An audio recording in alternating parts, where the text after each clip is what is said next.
The following is an excerpt from the book, Creepy Chronicles, a collection of scary short stories, Volume 1, by Grayson Todd. It is now available on Amazon. This story is entitled Whiskers in the Dark. If you like this story, be sure to like, subscribe, and hit the notification bell to stay up to date on all news relating to Grayson Todd. And now, to the story. Enjoy. In the heart of a bustling city, hidden in a corner of an aging apartment complex, there resided a man by the name of Jackson and his kitten, Lola. Their dwelling, a confined space with wallpaper that was slowly peeling away and a never-ending draft, was all that Jackson could afford. Yet with all its imperfections, it was home, a haven for Jackson and Lola, a refuge against the world. Jackson's life wasn't always shadowed by the struggle of making ends meet. He was once a promising artist, his days filled with color and creativity, but as the city grew more expensive and the gigs dried up, Jackson found himself trapped in a cycle of late rent notices and dwindling hope. Lola, a small calico kitten with curious eyes, was his only solace. She had wandered into his life on a particularly dreary day and decided to stay, becoming his silent partner in navigating the storms of life. The solution to his financial woes seemed simple enough: get a roommate. But Jackson's luck, as he would soon discover, had a twisted sense of humor. His first roommate, Aaron, vanished without a trace after just a month. The police had questions, but no leads. Then came Bella, whose laughter filled the apartment for a brief 2 weeks before she too disappeared into the night. Whispers began to spread among the neighbors, but Jackson shrugged them off. Bad luck, he told himself, nothing more. Enter Casey, a young writer with a spark in her eyes that reminded Jackson of dreams he once had. She moved in with a suitcase and stories of cities she'd wandered.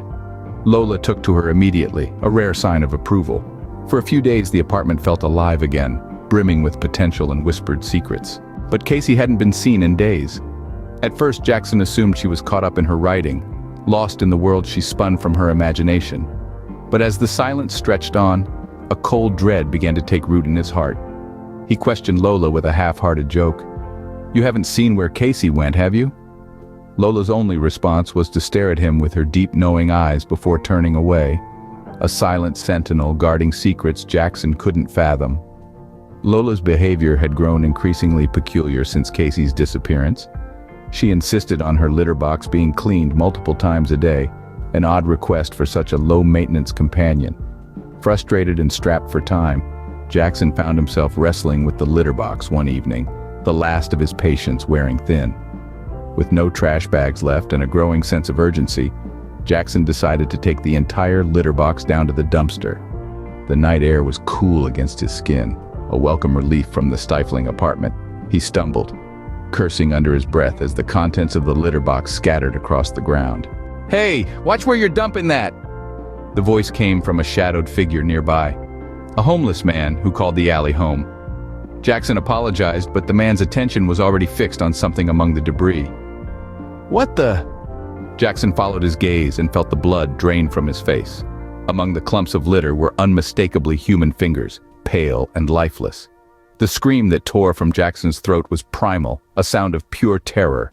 The homeless man, wide-eyed, flagged down a passing police car, pointing at the gruesome discovery. The investigation was swift. The fingers were identified as belonging to Casey. Jackson was arrested, the evidence damning. He protested his innocence, but the whispers turned into accusations, his pleas falling on deaf ears. In the chaos, Lola was forgotten, left to wander the now empty apartment. It was only when an officer returned to collect more evidence that the truth began to unravel. Lola sat calmly amidst the turmoil, her eyes following every move. As the officer moved to pet her, Lola nimbly avoided his touch, darting towards the open window.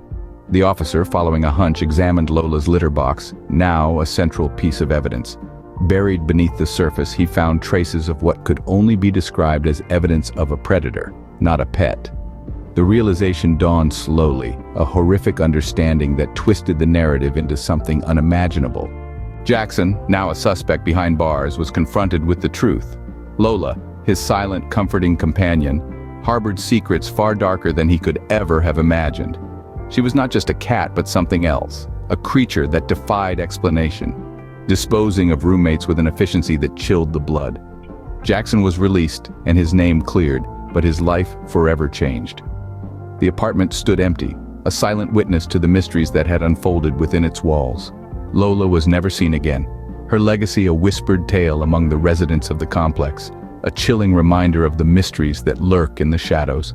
And Jackson, forever marked by the events, wandered the city with haunted eyes, a man who had glimpsed the darkness and survived, forever wary of the whiskers in the dark. I hope you enjoyed that excerpt from Creepy Chronicles, a collection of scary short stories, Volume 1. If you would like to read the entire book full of other short scary stories like this one, please check out the link in the description below.